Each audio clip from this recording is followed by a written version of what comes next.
Samantala, habang papalapit ang December 27, mas lalong umiinit ang usapan na inaabangan laban sa Saudi Arabia kung saan ipagtatanggol ni Naoya Mansour Inoue ang kanyang mga titulo bilang undisputed super bantamweight champion kontra yan sa Meksikano na challenger na si Alan David Ray Picasso Romero.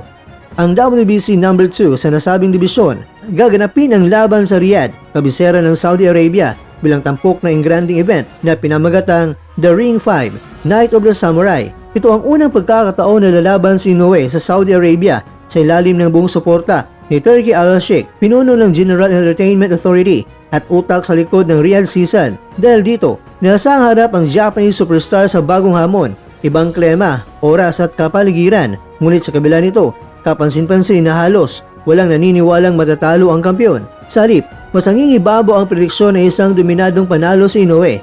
Isa sa mga tahasang nagsabi nito, yan kapwa Mexican boxer na si Luis Badboy Neri na personal lang nakaranas ng bagsik ni Inoue. Noong Mayo ng nakarang taon sa Tokyo Dome, hinarap ni Inoue si Neri at natalo via technical knockout sa ika-6 na round. Sa panayam niya sa Mexican boxing ng YouTube channel na Box and Tonic, sinabi ni Neri na bagamat posible ang lahat sa boxing pero malinaw para sa kanya kung gaano kakaiba ang antas ni Inoue.